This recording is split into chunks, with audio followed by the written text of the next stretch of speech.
The ATP Tour Finals has officially started hotting up because in match 2 we had some epic tennis. Jannik Sinner with a convincing win, Alcaraz and Fritz with an epic matchup, and Felix Auger-Aliassime squeezing out Shelton, and another Italian, Lorenzo Musetti, the big comeback in the third set to make the Italian faithful go crazy.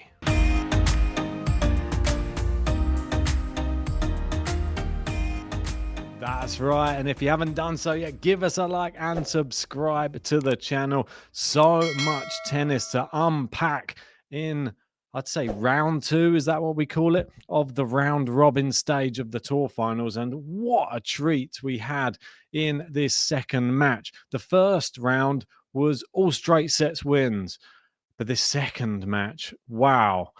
We're going to start with the last match and we're going to work backwards. So obviously the last match on today, the evening match, was Jannik Sinner versus Sasha Zverev. And what a performance from Jannik Sinner it was. Like the tennis letter say here, Jannik Sinner, the way he moves is insane. The way he hits the ball is insane. The way he's never off balance is insane. And this performance against Zverev, who I think we got to give Zverev some credit as well, he was actually playing some really good tennis, a very, very high level, I would say. You can't really say that this wasn't a top-notch Sasha Zverev because he was serving really well. 83% first serve percentage and 72% of first serves won. The second serve's only 33%, but there were only 9 of them. So that goes to show lots of first serves going in for Zverev, but it didn't even seem to matter. And this is what it's like trying to break Sinner as well. Sasha Zverev chewing on the racket handle, just in frustration, really. Just watching what Sinner's able to do on a tennis court on these indoor hard courts is crazy. A fast court normally suits the likes of Sasha Zverev, but it definitely suits Jannik Sinner even more so. It's like they're saying here as well, his reaction to beating Zverev to reach the semi-finals. It was a big exhale. What he did today was almost a joke. Zverev missed just 9 first serves all match, but he still lost 6-4, 6-3. What are his opponents supposed to do? Here's a big question. What are they supposed to do? I think that the fact that Sinner's now incorporated this drop shot into his game, I know people may say he probably had one before, but not so much as he's playing it now. And I wouldn't say so accurate. He's managed to sort of nail this drop shot, and how fast and hard he's hitting the ball with the ground shots, it makes that drop shot even more effective. It's pretty much right up there with Alcaraz's drop shots this tournament, I would say. Very, very fine touch, just over the net. And even if you do get it back, then you're probably going to be facing another thunderbolt coming at you, past you, or a lob going over the top of you. But a fantastic performance from Jannik Sinner. 28 winners to 14 unforced errors and 17 winners to 16 unforced errors for Zverev. So must be noted, it wasn't that easy, the match. He makes it look easier with the scoreline than the match actually was. He was close to getting broken in the first game of the entire match, faced break points, but then went the whole rest of the first set without facing another one, and then got his break points at 5-4. Then in the second set, he also faced break points at 1-all as well, and then also faced break point at 2-all as well. But then he saves his break points and then is able to capitalize and take his break points on the Zverev serve. And like Jose Margolo said, clinical from Sinner. You can't play better on the big moments than how he did today. I totally agree. When you're facing break points and you bring out your biggest tennis and your most consistent tennis, that's when you're so tough to beat. And even though he broke serve and went 4-2 up, he still faced another break point in the next game. but it still wasn't converted. And he went on to eventually win 6-3, a nice convincing final service game, hole to 15. He's now won 28 consecutive matches on indoor hard courts. Just call him the Terminator. It says here, very difficult to think who's going to be able to beat him. And like Gil says here, Sinner has won 7 ATP Finals matches in a row without losing a set. Let that sink in. He says, I don't know if that's a record, but last year he was the first since Lendl in 1986 to win the title in such fashion. Yeah, he's nearly unstoppable on this surface. The one match I'm hoping we're going to get to see will hopefully be Carlos Alcaraz, to see if he can even test him on this type of surface. Obviously, it's not Alcaraz's favorite, but we'll get to Alcaraz in a minute. We're going to stick with today's matches, and we're going to speak about the other match in this group. Was, even though that one was a straight sets win, but a hard fought one and a very impressive one, this next match, Felix versus Shelton, it had everything. And it had the Canadian coming out on top against Ben Shelton, who I thought played fantastically well. He really shows some fight and some grit in his tennis. And he's always so close at the end of these sets. But there's still something lacking a little bit for me. Obviously, he's playing one of the best indoor hardcourt players on tour in Felix as well. So I think you've got to take that into consideration. The fact that the scoreline was so close, that's credit to Ben Shelton. I think despite losing this match, he can go away with a few extra brownie points, to be honest. I think that he did really well. Very close to winning the match. It was a set-up. He was into a tie-break in the second set. Just sort of threw it away, though, right at the end. Double fault to give the set away. That's a little bit immaturity, I think, and not keeping a cool head in a big moment. But this is what happens. He's still learning, still young. And I think with the best is yet to come from Ben Shelton. Felix, he played fantastically. I think just some of the rallies these two were having, I think Felix realized that the key to his victory was going into the Shelton backhand with a lot of pace. And that's the one thing that I'd say Shelton is maybe missing from his game, but I'm sure it could come with time, is turning defense into an attacking shot from the backhand side. He is very much just a defensive slice just to keep the ball going, and he's got punished on big moments today. But credit to Felix. It wasn't that straightforward for him right at the end, because he did have to have 3 match points to get it done, but he did get it done. Puts himself in a good position now because he is up against Sasha Zverev.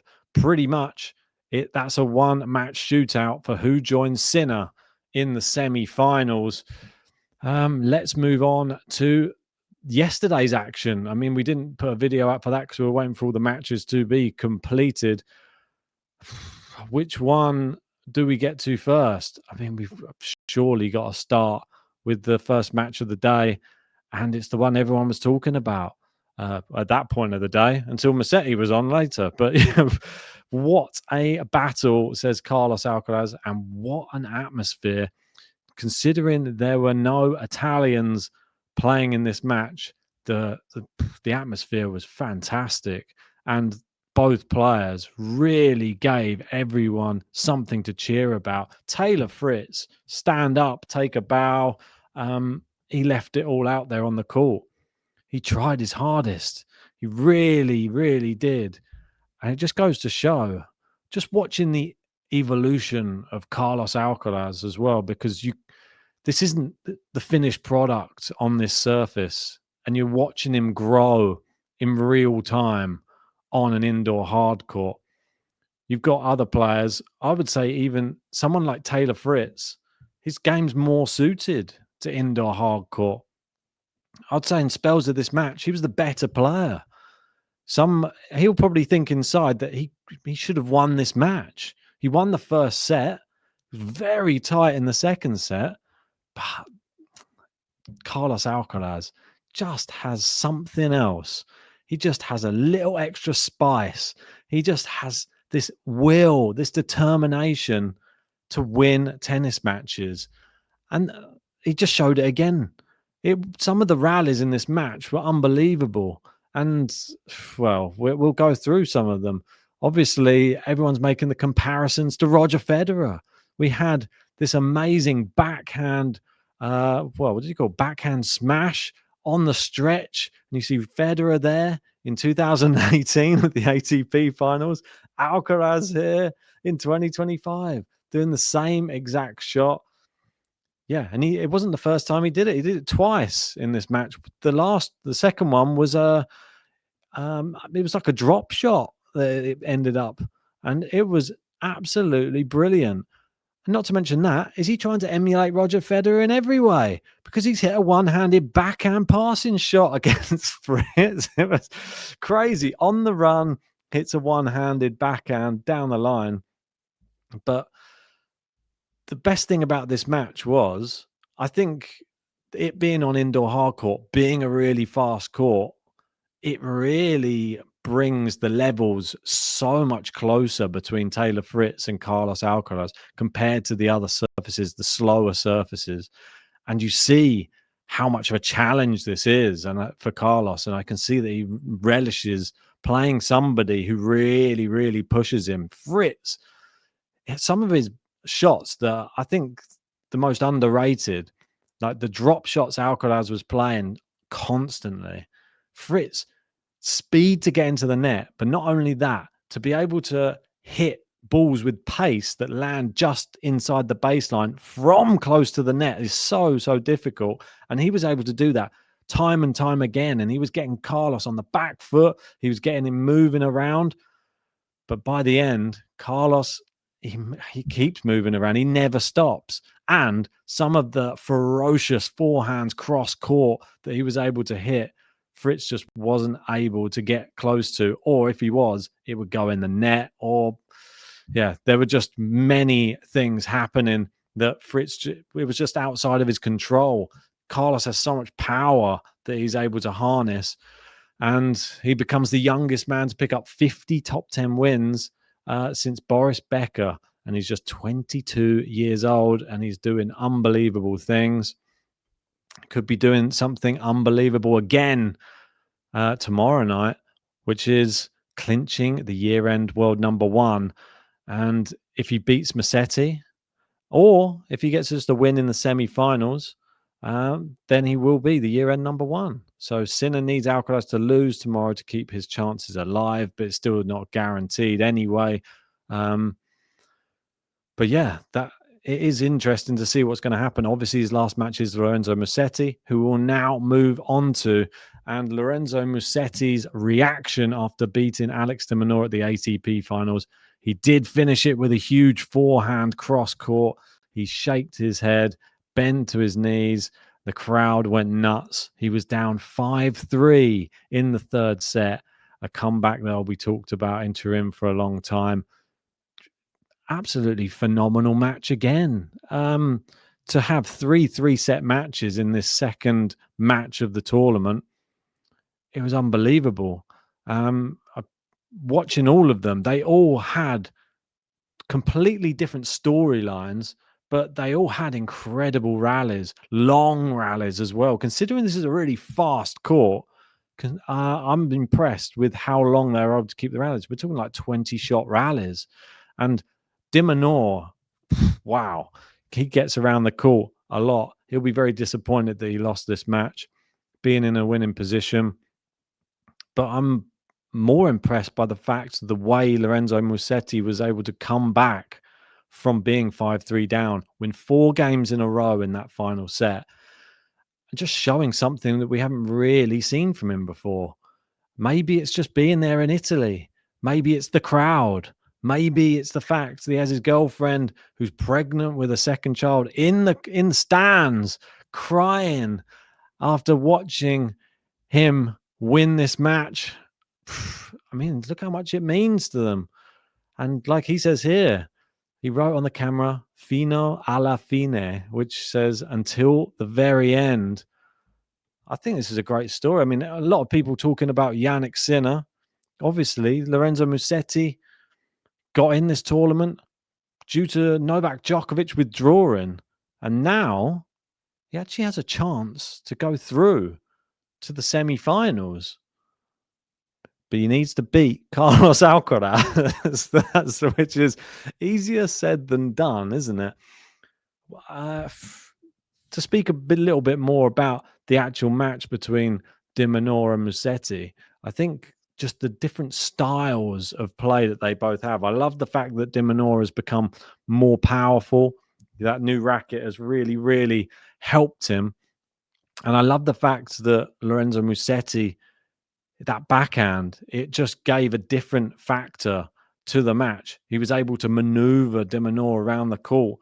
But de Minaur, he shortens the points when he needs to these days. I see he's very quick to get into the net, very quick to put volleys away, because he knows he doesn't really want to stay in a firefight with many players. And we've seen him take a set off Sinner recently as well. He's definitely still improving. Alex de Minaur, he's right there. But unfortunately, he has lost both matches at this Tour Finals. It's still mathematically possible for him to qualify, but it's unlikely. And, well, the Italian, that match will be remembered for a long time, for sure. Let's have a look at the ATP final standings. And, yeah, we got Alcaraz, 2 wins. He's got 4 sets, 1 conceded.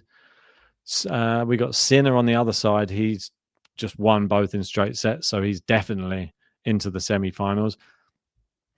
And we've got Fritz. He's got 1 win, 1 loss, 3 sets to 2.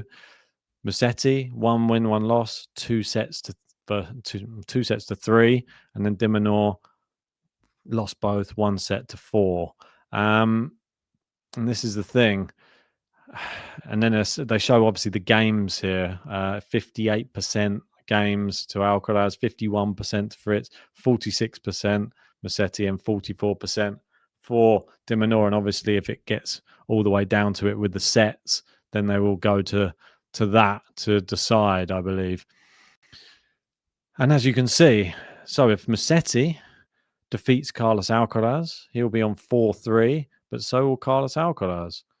So if de Minaur beats Taylor Fritz in straight sets, then he'll be on 3-4, as will Taylor Fritz as well. So it gets quite interesting. I mean, if we end up with that, if Carlos Alcaraz wins in straight sets against Musetti, and then we get Alex de Minaur winning in straight sets against Fritz, then it's going to be an interesting battle for that second place.